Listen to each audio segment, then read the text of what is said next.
네, 출발하겠습니다. 오늘 나오신 두 분의 전문가 소개해드립니다. 메리츠증권 여의도 영업부 금융센터의 이기택 멘토, 그리고 하이투자증권 디지털 마케팅부의 염정 멘토가 나와 있습니다. 어서 오십시오. 네, 안녕하세요. 안녕하십니까. 첫 번째 이슈는 저희가 테슬라를 잡았습니다. 테슬라는 뭐 미국 거고요.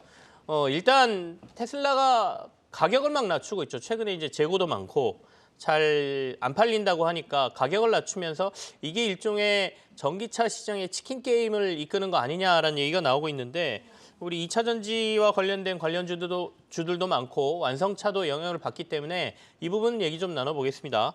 염정 멘토부터 얘기하실까요? 네. 일단 뭐 테슬라 같은 경우에 이번 13일에 이제 전반적으로 중국뿐 아니고 글로벌리하게 가격 인하에 대한 부분은 좀 발표를 했고, 뭐 최대 20%까지 뭐 할인하는 모습을 보여줬습니다. 일단은 재고에 대한 부분이 부담스럽기 때문에 그에 대한 부분은 일정 부분 좀 털어낼 수 있겠지만, 결국은 시장 자체가 작년 초부터 사실 예견됐었던 자동차 시장에 대한 수요 감소에 대한 부분, 경기 둔화에 따른 자동차 수요 구매에 대한 좀 감소폭이 좀 더 확대되고 있다라고 볼 수 있겠고, 최근에는 지난 1년 전부터 작년 초부터 해서 뭐 중고 가격의 하락이라든지 이런 부분들이 전속적으로 지금 이어지고 있는 분위기다라고 볼 수 있겠습니다. 네. 테슬라의 가격 인하가 전기차 전체적인 시장의 위축이라고 저는 보지는 않고요. 테슬라가 지금까지 점유했었던 어떤 전기차의 어떤 메인 브랜드에서 지금 사실은 그에 대한 부분에서 좀 브랜드 가치가 조금 좀 훼손됐다라고 좀 생각을 하고, 미국에서 전기차 점유율이 지금 테슬라가 미국 내에서 전기차 점유율 2020년에 79%였는데요. 지난해는 65%까지 떨어지면서 어찌 보면은 이제 전기차 시장에 대한 이제 저변 확대를 통해서 반드시 전기차면 테슬라로 이어졌던 공식이 조금은 좀 무너졌다라고 좀 생각을 하고 있습니다. 지난 뭐 테슬라의 급락장에서도 사실은 전기차 관련된 종목들의 급락세는 같이 이어졌지만, 기존에 지금 내연차와 같이 판매를 하고 있었던 기존 완성차, 글로벌 완성차 종목들은 그렇게까지 하락폭이 크지 않았고요. 그리고 현대 기아차도 물론 당연히 테슬라의 급락에 영향은 받았지만 테슬라의 하락폭만큼은 그렇게 선방했다라고 좀 보고 있습니다. 네네. 최근에 이제 현대차, 기아에 지금 물론 뭐 조정을 받고 있지만 1월 들어서 지금 현대차와 기아차의 수급을 보니, 현대차 같은 경우는 1월부터 오늘 17일까지 외국인들이 1,400억 원 정도 순매수를 하는 모습 보여주고 있고, 기아 같은 경우에도 한 900억 원 정도 순매수의 방향을 가져가고 있습니다. 일단은 현대차, 기아 마찬가지로 일단 저점에 대한 부분에서, 그리고 최근에 테슬라 급락에 대한 피해에서 저점에 대한 회복선을 좀 보여주고 있다라고 생각하고, 앞서 말씀드린 대로 전기차 전체 시장에 대한 어떤 부정적인 시각보다는 전기차 시장의 재편에 대한 저는 더 무게를 좀 두고 있고, 네. 실제로 이제 전기차 시장에서 이제 미국이 지금 사실 차지하는 비중이, 지금 전기차의 침투율이 전 세계적으로 약간 10에서 15% 사이 정도를 보고 있는데, 그중에 침투율이 가장 높은 게 중국이고요. 사실 어떻게 보면은 주요 국가들 중에서 침투율이 가장 낮은 게 미국입니다. 미국은 지금 현재 10%가 되지 않는 상황 속에서 미국 내에서 전기차 침투율을 높이기 위해서 사실 좀 더 공격적인 어떤 정책적인 부분으로 좀 드라이브를 걸 텐데, 사실 거기에서 가장 수혜를 볼 수 있는 것은 우리나라 2차 전지 업체다라고 생각하기 때문에, 이런 지금 뭐 전기차 테슬라로 인해서 주가가 좀 빠지고 있는 네네. 부분, 2차 전지까지 지금 피해를 보고 있지만, 이런 부분들은 결국은 다시 좀 회복세로 돌아설 것이다라고 좀 예상하고 있습니다. 전반적인 전기차 시장의 침체로 보기보다는 테슬라의 이슈로 보는 게 맞다라는 얘기시고요. 일단 이 이슈는 그렇게 보이죠. 테슬라의 어떤 프리미엄이 좀 사라지는 듯한 느낌. 그러니까 명품들이 가격을 내리는 경우는 거의 없습니다. 유지하거나 계속해서 가격을 올림으로써 이 프리미엄 전략을 쓰는데, 그거는 이제 브랜드가 워낙 강하기 때문에 그래도 충분히 손님들이 온다라는 강력한 믿음이거든요. 근데 이게 좀 깨지는 거 아닌가라는 생각도 들고요. 그렇다면 앞으로 전기차 시장에서 네. 순위 변동이 훨씬 더 커지지 않을까? 뭐 이런 네. 생각도 듭니다. 이기택 멘토께서는 어떻게 보세요? 예, 뭐 지금 다들 사진을 보셔서 아시겠지만 중국에서 테슬라 매장에서 시위하는 중국인들 사진이 외신을 통해서도 국내 언론을 통해서도 계속해서 나오고 있습니다. 뭐 사실 그도 그럴 것이 뭐 가격을 5% 3% 이렇게 낮춘 게 아니라, 원래 테슬라는 시가로 팔았죠. 온라인에서 계속 가격을 점층적으로 인기가 있을 때마다 중고차 가격도 사실은 이에 따라서 올라왔고 신차보다 중고차 가격이 더 비싼 경험을 네. 저희가 했었습니다. 가격 할인 인하 효과를 판매사에서 보려면 사실 시장에 기대하는 거 이상으로 할인을 해야 됩니다. 하락폭이 커야지 그 효과가 납니다. 그러니까 가격을 올릴 때는 살짝 올리다가 가격 하락과 가격 할인폭은 상당히 크게 나타나야 판매량에 효과를 미칠 수 있다라는 게 통계로 나와 있기 때문에 결국에 네. 가격 할인 효과는 이제 앞으로 나타날 가능성이 높다. 다만 제가 보는 전기차 시장은 좀 다른 그림으로 올해 전개될 가능성이 높습니다. 이 말씀은 상당히 조심스러운데 전기차 침투율이 2%에서 4% 늘었다라고 할 땐 전기차 침투율이 2배는 거고요.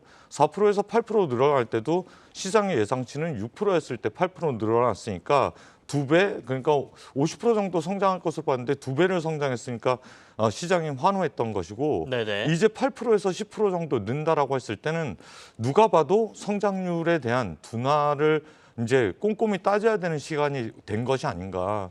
테슬라는 이런 관점에 있어서 이때 시장 확대를 위해선 선제적인 가격 할인 요소가 필요했을 것이고 이에 따라 마케팅 전략에 따라서 할인을 한 것으로 보여서 기존의 완성차 업체 그러니까 뭐 예를 들면 현대차, 기아차보다 아직도 상당히 높은 가격이지만 거기에 가격 경쟁력을 갖추려고 한 전략이 아니었나 그렇게 네. 평가할 수가 있겠습니다. 후발주자들이 쫓아오는 거에 대한 어떤 견제 전략으로서도 충분히 작용을 하고 있다는 말씀이시고 아까 말씀하신 대로 시장 침투율이 뭐 2배씩 팍팍 뛰는 상황은 이제 아니다. 결국엔 8%에서 10% 간다는 건 물량 대수로는 물론 더 늘어날 겁니다. 근데 그런 부분도 우리가 생각하자라는 말씀이신데 염정맨 토께서는 그렇다면 우리가 2차 전지와 관련된 회사들을 어떻게 보고 투자해야 되는지가 이제 조금 걱정이죠. 왜냐하면 LG에너지솔루션이 일단 대표적이니까요. LG에너지솔루션 좀 오르다가 오늘 또한 2.6% 하락하지 않습니까? 그렇다면 뭐 반등이 그렇게 안 나오고 여기서 지지분해지는 건가? 뭐 이런 생각도 들거든요. 지금 일단 2차 전지 관련주들 대장주를 중심으로 해서 한 달에서 2달 가까이 지금 사실은 조정이 이루어지고 있습니다. 좀 빠르게 좀 급격한 반등을 좀 나오지 않고 있는 모습인데 이에 대한 부분 뭐 말씀 앞서 드린 대로 테슬라의 급락이 가장 좀 주요했던 이유다라고 생각하고 있습니다. 하지만 저는 이제 IRA에 대한 실제적인 수혜를 받을 수 있는 2차 전지 업체들 물론 뭐 2차 전지 셀업체 중에서 CATL의 비중이 점점 더 높아지고 지금 이제 전체 비중의 약 34%, 35%까지 육박해 있는데 이에 대한 이에 대한 수요는 다 중국이 다 가져갈 수 있기 때문에 결국은 이제 탑 10 중에서 그 중에서 뭐 LG 엔솔이라든지 그리고 뭐 우리 SK온, 삼성 SDI 같은 이런 기업들이 미국 내에서의 가장 비중이 미국이 빠르게 침투율을 늘리기 위해서 드라이브를 걸 경우에는 그에 대한 어떤 수혜는 가장 좀 직접적으로 받는 게 2차 전지다라고 생각하고요. 네. 지금 일단 뭐 조정이 나올 수밖에 없는 구간이라고 한다면 이 구간을 좀 버티든 좀 기다리든 해야 되는 상황인 것 같고 결국은 이제 중장기적 관점에서 이에 대한 뭐 2차 전지 관련된 종목들 밸류가 좀 높기 때문에 조정을 받는 부분보다는 이제 시기적인 저는 문제다라고 좀 생각을 하고 있습니다. 알겠습니다. 이기택 멘토께서는 2차 전지 관련 업종들 투자 전략 지금 어떻게 짜야 된다고 보세요? 제가 방금 전에 서두에 말씀드렸듯이 네. 사실 저는 지난해 IRA 법안 수혜주 찾기 시장이 그다지 좋지 않았음에도 IRA 법안 수혜주 찾기에 약간 오버 스텝을 밟은 게 있지 않나, 좀 급하게 오른 게 있지 않나 그렇게 보여지고요. 이제는 본격적으로 어느 쪽에서 어떻게 수율을 잡아서 얼마나 시장 점유율과 마진을 남기는가에 대한 싸움이 본격적으로 진행됐다. 그러니까 성장률 둔화가 보이는데 여기서 이제 어느 정도의 실적을 보이는지 밸류를 따지기 시작하는 시장으로 넘어가서 정말 투자하기 까다로운 상황으로 갔다. 그러니까 예전에는 뭐 1100%씩 성장했을 때는 사실 어느 구간에 들어가도 먹을 수 있는 투자에서 성과를 나타낼 수 있는 구간이었다라고 하면 이제는 40% 성장이라고 생각을 해서 거기에 밸류를 맞춰놨는데 거기에 마땅한 40% 성장의 매출이 나오지 않았을 경우에는 사실 주가의 추가 조정은 나타날 수 있거든요. 그러니까 이러한 것들이 경기에 민감하게 움직이는 완성차라든가 2차 전지 배터리 제조사한테는 녹록치 않은 환경이 올해 전개될 가능성이 높다. 그렇게 평가를 할 수가 있겠습니다. 조금은 주의해서 보자라는 의견으로 들립니다. 자, 이제 테슬라가 가격을 이렇게 떨어뜨릴 수 있다는 거는 저는 두 가지 관점에서 좀 재밌습니다. 하나는 이 정도로 20%까지 가격을 저는 자동차 업체가 막 뚝뚝 떨어뜨리는 거는 못 봤거든요. 그러니까 뭐 프로모션을 걸어서 조금 할인해 주거나 이런 것들은 봤는데 자, 미국 시장이 그만큼 소비자하고 가격 결정력에 있어서 기업들이 자유롭게 할 수 있다는 점이 조금 부럽기도 했고요. 두 번째는 혹시나 테슬라가 원가 절감 노력을 통해서 이 정도 가격 할인폭을 하더라도 경쟁력을 유지할 만큼의 판단을 한 것 아닌가, 이거는 좀 두려운 거죠. 만약에 이렇게 인플레 상황에서도 20%씩 가격을 깎아줘도 자신들이 충분히 수익을 올릴 수 있다, 그 정도까지 기술력이 올라갔다라고 하면 그건 좀 두려운 거기 때문에 앞으로 좀 지켜봐야 될 것 같습니다. 그렇다면 뭐 또 혹시 2차 전지 업체나 이런 데 원가 개선이라든지 뭐 이런 요구를 해서 2차 전지 업체는 또 수익률이 떨어질 가능성도 있어 보이고요. 그런 것까지 좀 같이 봐야 될 것 같습니다. 자, 두 번째 이슈로 가겠습니다. 두 번째 이슈 로봇입니다. 지금 로봇 시장 이끄는 거는 뭐 삼성전자가 투자한 레인보우 로보틱스라고 봐야 되겠죠. 레인보우 로보틱스가 시총이 1조를 넘었네요. 지금 코스닥에서 40위권, 시총 순위로 40위권으로 접어들었고요.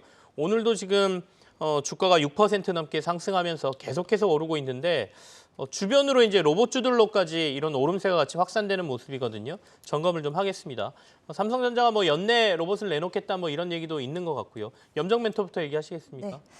이제 삼성전자가 이제 연내 케어 로봇에 대한 이제 발표를 좀 했죠. 네. 사실 이 케어 로봇이라는 부분, 우리 로봇이 뭐 산업용 로봇도 있고요, 뭐 케어 로봇도 있고, 뭐 협동 로봇도 있고, 사실 여러 분야가 있는데 결국 로봇은 우리 실생활에 이미 다 침투를 해 있다라고 생각하고 이게 하드웨어적인 부분, 소프트웨어적인 부분으로 좀 나눌 수 있겠는데 어느 정도는 이제 계속해서 믹스돼가면서 계속해서 발전될 것이다라고 생각하고 있고요. 이 케어 로봇 관련된 어떤 직접적인 뭐 관련주가 지금 좀 찾기는 어렵고 일단 말씀하신 대로 레인보우 로보틱스가 일단 시장을 좀 이끌고 있기 때문에 레인보우 로보틱스가 오늘도 뭐 연속해서 지금 3일 연속으로 급등을 하고 있는데 만약에 레인보우 로보틱스가 좀 조정을 받는 구간이다라고 한다면 로봇 테마가 살짝 좀 쉬어갈 수 있겠다라고 좀 생각하고 레인보우 로보틱스의 일단 흐름을 좀 체크해가면서 관련주들 가지고 계신 분들은 네. 좀 빠르게 대응을 하셔야 되지 않을까라고 생각하고 있습니다.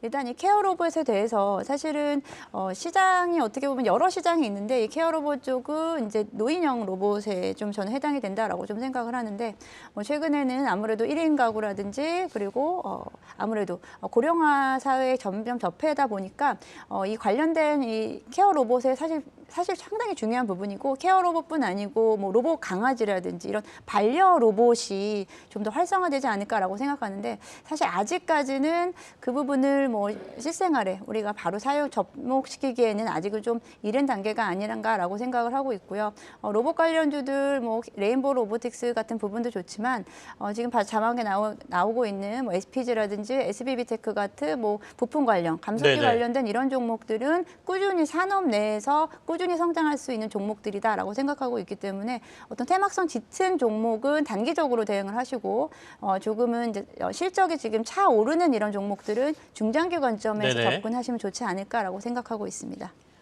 말씀하신 대로 이제 저희가 고령화 사회로 접어들면서 케어 로봇에 대한 수요가 있다라고 판단하고 있죠. 실제로 삼성전자가 이 케어 로봇 이제 내놓겠다라는 얘기를 하고 있고요.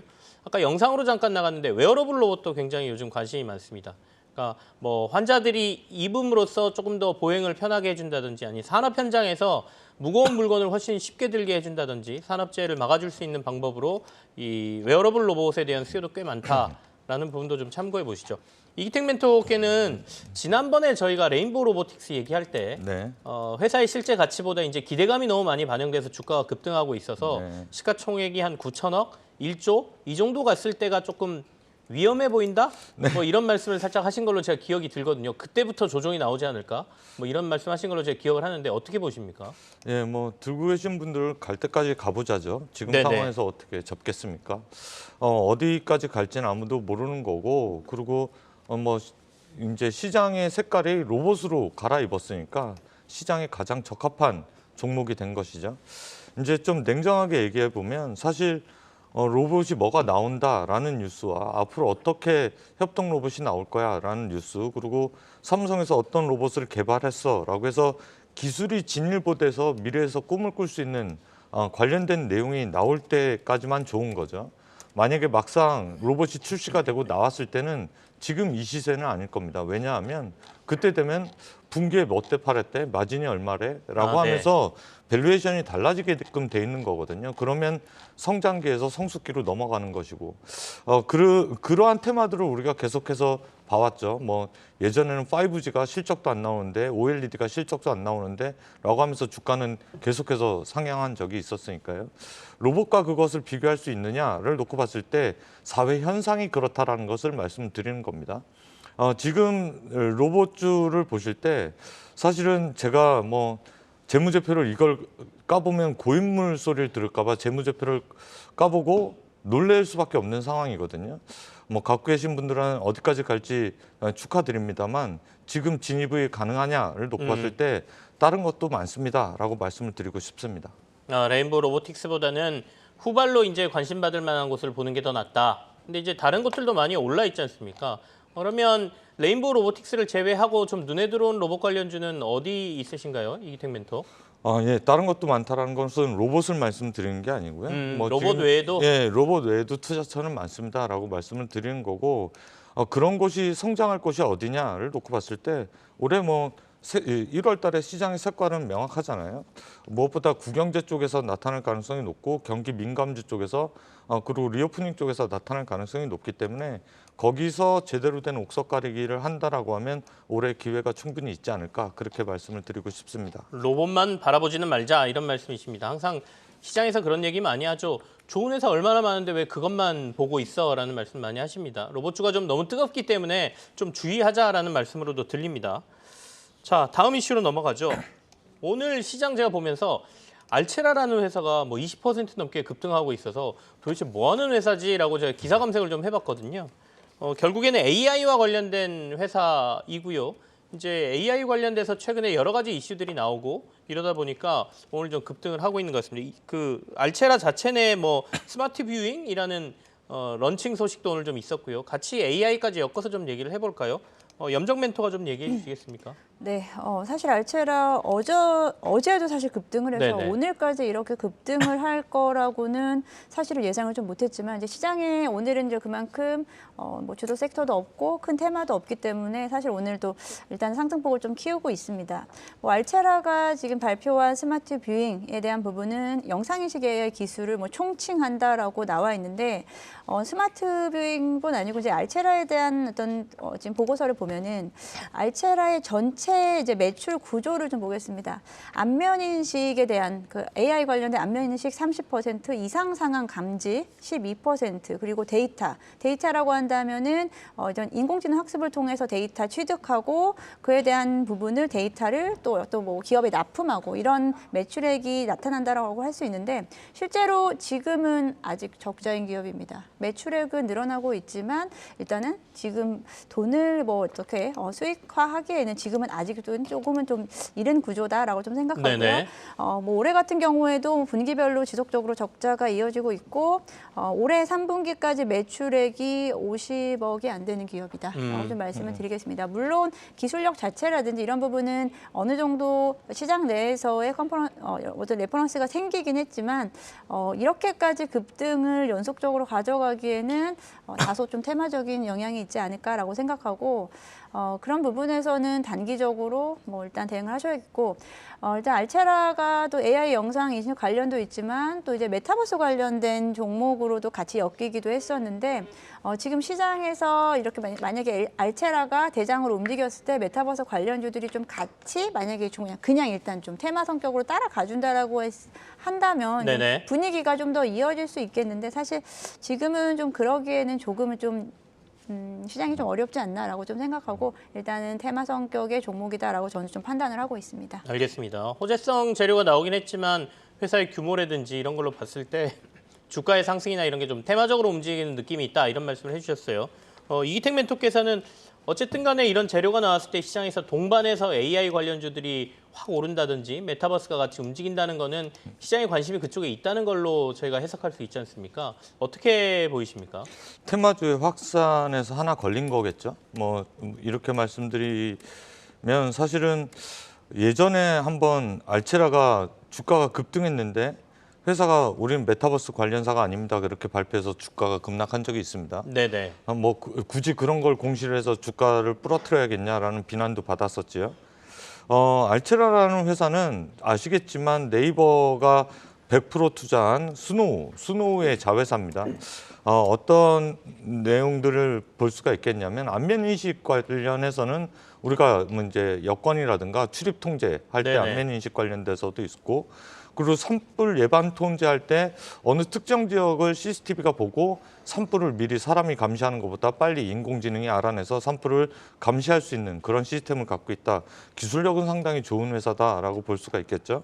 또 하나 유명해지게 된 계기고 메타버스 관련주라고 이야기가 나왔던 게 제페토에 이제 내 아바타를 심을 때 내 사진을 올리면 나에 맞는 아바타가 나와서 같이 1억 2천만 명 정도가 즐기는 제페토에서 즐길 수 있는 그러한 기술이 알체라의 기술이다라고 해서 회사가 좀 업력이 된 만큼 거기에 유명세를 좀 탔는데요.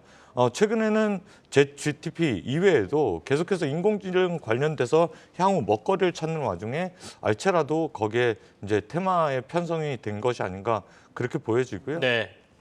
무엇보다 이제 학습이 진화되고 AI가 최적화되고 그리고 어느 기업에서든 꼭 필요한 솔루션을 갖고 있다라고 하면 성장하는 건 맞는데 지금 이 종목을 그리고 투자해야 되는 상황이냐를 놓고 봤을 때 시기가 잡는 것이 상당히 어렵습니다.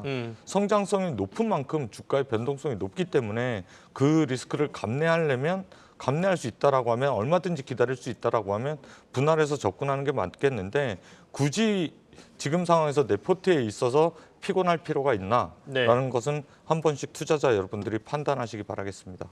결국에는 AI는 로봇하고 연결되기 때문에 저희가 로봇 관련주들도 지금 같이 보여드리고 있죠. 그러니까 AI라는 게 로봇의 두뇌 역할을 해줘야 되거든요. 그럴수록 로봇의 쓰임새는 더 늘어날 거고 동반해서 볼 수밖에 없는 영역인 것 같기는 합니다. 하지만 아직 AI가 그렇게까지 기술력이 뛰어나거나 확산되거나 도입되는 것들은 보이지 않기 때문에 그런 부분 좀 주의하자 이런 말씀이 되겠고요. 메타버스 쪽으로 본다면 결국에는 올해는 애플 쪽에서 나오는 우리가 VR, XR 기기 이쪽이겠죠. 뭐 리얼리티 프로라는 게 뭐 상반기에 공개되고 하반기에 출시가 된다라고 예정을 하고 있기 때문에 어떻게 보면 하드웨어 쪽이 훨씬 더 관심을 받는 한 해가 되지 않을까라는 생각도 해봅니다. 다음 이슈로 넘어가죠. 자, 이제 윤석열 대통령이 아랍에미레이트에 가서 여러 가지 MOU 투자 뭐 관련된 얘기들이 쏟아지고 있습니다. 자, 그와 관련된 우리가 주식시장에서 또 투자할 수 있을 만한 것들이 뭐가 있는지 한번 점검을 해보죠. 염정 멘토부터 얘기하실까요? 네.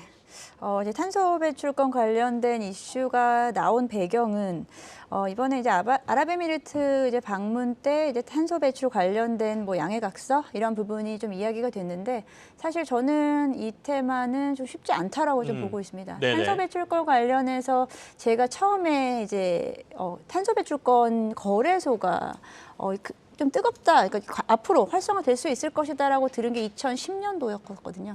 아직 10년이 지난 후에도 사실 지금 현재 거래소, KLX 거래소의 탄소 배출권 시장 자체가 있지만 사실 활성화되긴 좀 어려운 시장이다라고 좀 생각하고요.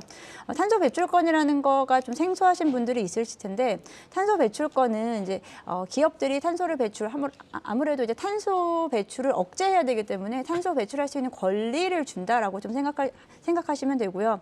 현재까지는 이제 무료로 이제 탄소 배출을 할 수 있는 권리를 탄소 배출권을 주는 업종은 뭐 철강 업종이라든지 기존의 뭐 화학, 시멘트 이쪽 업종들에는 일단은 무료로 탄소 배출권 일정 부분을 좀 주고 거기서 남은 탄소 배출권을 시장에서 팔 수도 있고 그리고 만약에 탄소 배출을 더 해야 되는데 모자라면 다시 살 수도 있고 이런 부분이 이제 거래소에서 거래가 된다라고 이제 이해를 하시면 되는데 네. 그만큼 이제 기업 간에 이제 거래가 이루어지는데 사실 지금 뭐 한마디로 뭐 장내 거래죠. 거래소를 통한 부분보다는 장외로 움직이는 부분이 훨씬 더 크다라고 할 수 있겠고 사실 국내에서만 하기에는 너무 시장이 좀 그렇게 활성화되긴 어렵다. 그리고 지금 뭐 글로벌리하게 거래소에 대한 부분을 좀 준비를 하고 있지만 이 부분은 단계적으로 밟아가서 실제로 전면 도입되기까지는 2025년 정도가 빠르면 네. 2025년이다. 한마디로 탄소 배출권 관련 종목들을 지금 찾아서 투자 시기에는 조금 아직은 좀 시기적으로 이르지 않나라고 생각하고 있습니다. 시기적으로 좀 이른 것 같다 이런 말씀이십니다. 근데 이제 중동 순방에서 이제 여러 가지 얘기가 나왔기 때문에 그 관련된 테마들이 지금 시장에서 움직이고 있다 이렇게 봐야 되겠죠. 이기택 멘토께서는 이 이슈를 어떻게 보십니까? 그리고 탄소 배출권과 관련된 주들이 어떤 것들이 있어요? 뭐 탄소 포집 뭐 이런 건가요?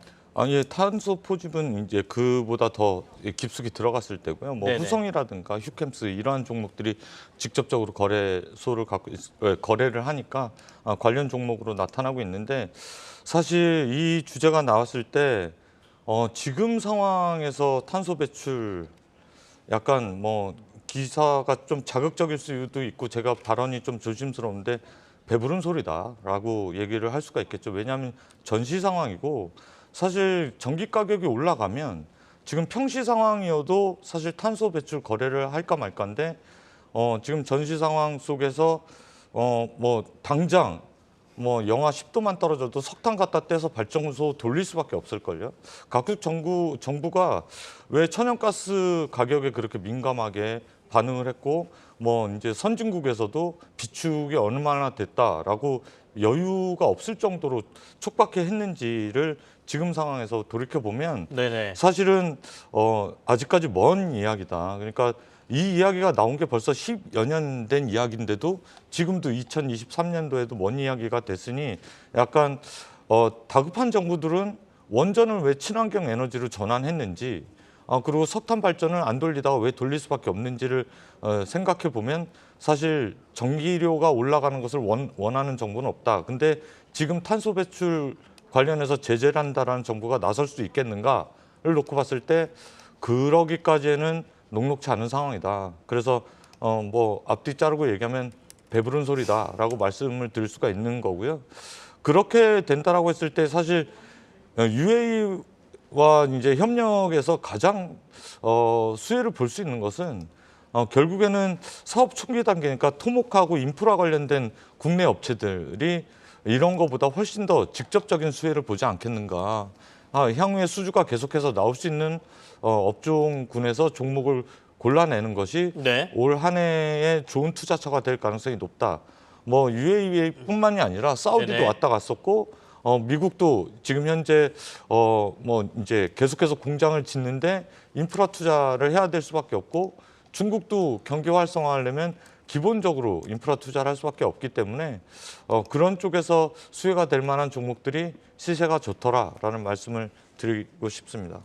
도리어 이 탄소 배출권과 관련된 것들은 좀 장기간 봐야 되고 지금 시기상 이슈를 받기가 좀 힘들다라는 말씀이시고 토목과 인프라라고 말씀하시면 뭐 해외 건설이 많은 건설주 또는 뭐 엔지니어링 회사 이런 데를 말씀하시는 건가요? 네, 그렇죠. 아무래도 이제 플랜트 설비서부터 들어갈 거고 토목서부터 들어갈 건데 사실 미국의 IRA 법안 때문에 2차 전지 관련된 업체들이 국내에서 공장을 짓겠다는 게 아직도 그냥 뭐 아무것도 없는 대지거든요. 거기에 이제 처음부터 토목 공사를 해야 될 것이고 네. 사우디도 마찬가지고 지금 말씀하신 UAE도 마찬가지라고 하면 최근에 왜 건설기계 장비 관련주들이 좋은 시세를 보이고 신고가가 나는지가 이해가 되실 거다라는 말씀 드리고 싶습니다. 알겠습니다. 자, 기후 문제라든지 그 탄소 저감과 관련된 노력은 굉장히 장기적인 관점이고 여기에 대해서 저희가 전혀 신경을 안 쓴다 이런 얘기는 아닙니다. 근데 뭐 인플레가 워낙 심하고 에너지 가격이 많이 오르다 보니까 당장 여기에 신경 쓰기가 각국들이 크게 여력이 많지가 않다 이런 말로 저희가 해석을 하면 되겠죠. 자, 다음 이슈 가겠습니다. 앞서 제가 레몽레인 말씀 잠깐 드렸는데요. 뭐 휴마시스도 요즘 뭐 경영권 분쟁이 있다고 하고요. 이 이슈들 조금 한번 해석을 해보겠습니다. 염정 멘토부터 하실까요? 네, 뭐 최근에 이제 경영권 문제라든지 소액주주의 움직임들이 조금 더 적극적으로 나타나고 있기 때문에 관련해서 뭐 오늘 레몽레인이라든지 휴마시스 같은 종목들이 그에 대한 어떻게 보면은 피해주이지만 수혜를 보고 있는 주가는 수혜를 보고 있는 상황이다라고 볼 수 있는데 이를테면은 뭐 레몽레인 같은 경우에도 지금 뭐 이야기는 경영권 분쟁이라고 나와 있긴 하지만 실제로는 이제 소수 주주의 소액주주인 P&I 문화창조투자조합하고 문화기술투자조합에서 이제 그 공시에 네. 대한 부분을 좀 요청을 한 부분이고요. 그리고 휴마시스 같은 경우에도 이제 작년도 같은 경우에 사실 이익이 난 부분에 대해서 주주들에게 사실 환원 정책이 좀 약했기 때문에 그에 대한 부분 소액 주주들의 모임을 통해서 이에 대한 부분이 앞으로 좀 병역권 분쟁으로 이어지지 않을까. 그렇게 된다면은 지금 사측이던 아니면 소액 주주 측이던 사실 계속해서 이제 좀 주식을 좀 모아가야 되는 상황이기 때문에 이런 부분에서 오히려 좀 주가가 좀 네. 상승하지 않을까라고 좀 시각을 가지고 주가가 반응을 하고 있다라고 생각하고 있습니다. 하지만 이런 부분이 주가를 올릴 수 있는 정말 그 근본적인 모멘텀은 좀 될 수 없다라고 보고 있기 때문에 이런 부분에서 이에 대한 부분을 투자 관점으로 접근하시는 부분은 좀 저는 옳지 않다라고 좀 생각하고요. 뭐 가지고 계셨던 분들은 이번 기회로 오히려 좀 차익 실현을 할 수 있는 정도로 해석을 하시면 어떨까라고 네. 보고 있습니다. 이기택 멘토는 어떻게 해석하세요? 예, 뭐 3월 달 되면 주주총회 기간이 오죠. 예, 그때마다 이제 나타날 수 있는 그러한 내용들이라고 보시면 되겠는데 네. 사실 이걸 왜 경영권 분쟁이라고까지 뭐 헤드를 달면서 얘기했는지 모르겠습니다. 소액주주들이 자기가 행동할 수 있는 그 역할을 행한 것이거든요. 네네. 사실은 뭐 내가 회사를 경영하겠다 아니면은 경영권 내놔라 그래서 적대적 M&A를 하겠다. 그게 지분 5.45%로 가능한지 모르겠습니다. 이제 기자분이 왜 이렇게 기사를 달았는지 모르겠는데 소액 주주분들은 감사 선임의 요건이 됐기 때문에 경영권 분쟁이 아니라 회사를 어떻게 운영했는지 감사 선임할 수 있는 정도의 지분이 됐기 때문에 내 주주 권익을 위해서 네. 주주들이 행동한 것이다. 그러니까 뭐 적대적 M&A나 경영권 분쟁이라기보다는 회사의 장부를 거들떠보고 주주 명부라든지 네네. 열람을 통해서 앞으로 어떻게 회사를 경영할 것인지 대해서 따져보겠다라는 것이거든요. 예, 그렇기 때문에 요즘에는 이러한 행동주의 펀드 이외에도 주주들이 연합을 해서 뭐 감사 선임이라든가 그러한 마땅한 자기가 행사할 수 있는 권한을 행사하는 네네. 모습들이 나타나기 때문에 사실은 바람직한 현상이다 그렇게 볼 수가 있겠습니다.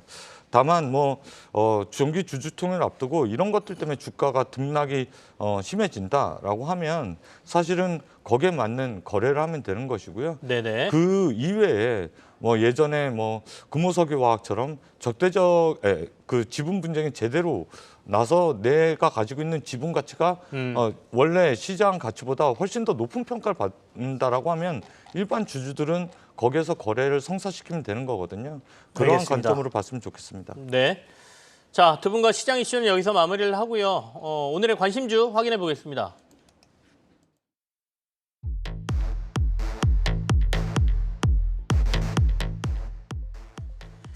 네, 먼저 염정 멘토가 가져오신 관심주입니다. 코스맥스군요. 4분기 부진 후 실적 턴어라운드다 이렇게 말씀해 주셨고요. 이기택 멘토가 가져오신 관심주 IT센 금가치 부각수의 기대. 최근에 금 시세가 좀 많이 오르고 있죠. 이거하고 어떤 연관이 있는지 확인해 보겠습니다. 염정 멘토부터 듣죠. 네, 일단은 중국 수혜주로 최근에 이제 화장품 관련주들이 지금 최근 뭐 1, 2개월 사이에 좀 급등한 모습을 좀 보이고 있습니다만 이런 종목들을 주봉 차트를 보게 된다면 사실은 저점이 너무 낮았다. 그래서 이제 저점에서 이제 구간을 다시 한번 좀 회복하는 상황이다라고 생각하고 있습니다. 코스메스도 마찬가지로 이제 3분기에서 4분기 지난해 워낙에 좀 실적이 좀 부진했기 때문에 4분기 실적에 대한 부분을 좀 찍고 이제 올해 같은 경우에는 영업이익 2배 정도 성장할 수 있을 거다라고 생각하고 있고요. 지난 3, 4분기에 부진했던 이유는 아무래도 중국 수요에 대한 부진이라고 할 수 있겠고 코스메스 USA 미국 법인의 구조 조정으로 인해서 그에 대한 비용이 좀 크게 영향을 받았다라고 생각하고 있습니다. 네. 중국 수요뿐 아니고요. 글로벌리하게 지금 수요 회복이 나타나는 부분이 아무래도 리오프닝 관련된 섹터다라고 보기 때문에 코스메스 같은 경우에 지금도 다시 한번 또 볼 수 있는 오히려 조정이 올 수 있다면 그 부분을 좀 활용해서 매수를 하시면 좋을 것이다라고 생각하고 있습니다. 네. 손절가하고 목표가 좀 제시해 주시죠. 네, 목표가 같은 경우에는 지금 리포트에서는 뭐 10만 원 이상을 잡기도 했지만 일단은 10만 원 터치선보다는 9만 원 정도로 1차 목표가를 잡도록 하겠고요. 그리고 손절가는 6만 원 제시해드리겠습니다. 알겠습니다. 코스맥스 목표가 9만 원에 손절가 6만 원 제시하셨습니다. 이기택 멘토의 IT센 듣겠습니다. 예, 먼저 실적이 상당히 훌륭한 회사입니다. 시가총액 820억, 1,000억이 안 되는데요. 매출을 보면 좀 놀라실 텐데 3조 2천억 매출을 하고요. 영업이익은 작습니다. 300억 정도 하는데 그래도 쌉니다. PER 3배 정도에서 거래가 되고 있다 그렇게 보시면 되겠습니다. 왜 이 시기에 IT센이냐라고 하면 뭐 네트워크 장비라든가 관련돼서 자회사 이야기도 있습니다만 시간 관계상 이야기하면 금거래소 3M을 갖고 있다라고 보시면 되겠습니다. 네. 금거래소가 이제 활발하게 금이 작년 하반기서부터 거래 단위를 보시면 놀라실 텐데요. 10월 달에 뭐 평균적으로 50억 미만 거래되고 있던 게 10월 달에 100억 2배 성장했고요. 11월 달에 200억 또 2배 성장했습니다. 12월 달엔 400억 또 11월 달에 2배 성장했기 때문에 4분기 실적은 불보듯 뻔합니다. 실적이 좋게 나올 가능성이 높다. 그래서 4분기 실적 발표하기 전에 뭐 저평가 구간이니까 이러한 종목이 두각 받을 수 있다라고 보시면 되겠고 네네. 금은 통상적으로 달러가 약세가 되면 강세를 보이죠. 거기다 경기가 불확실성이 확대되면 강세를 보이기 때문에 최근에 뭐 비트코인도 올라가는데 금이 여기서 이 자리에 머무를 가능성은 적다라고 생각이 되신다라고 하면 좋은 투자처가 되지 않을까 그렇게 볼 수가 있겠습니다. IT센 목표 어디까지 봐요? 예, 목표 주가는 5,500원. 예전에 박스권을 구렸던 그 구간까지는 충분히 도달 가능하다라고 보여지고요. 손절가는 21선 밑에 네. 정해져 있는 예전의 하단보다는 약간 높죠. 3,600원 제시해 드리겠습니다. 알겠습니다. IT센 목표가 5,500원에 손절가 3,600원 제시해 주셨습니다. 염정 멘토와 이기택 멘토는 여기서 마무리를 짓겠습니다. 두 분 고맙습니다. 네, 감사합니다.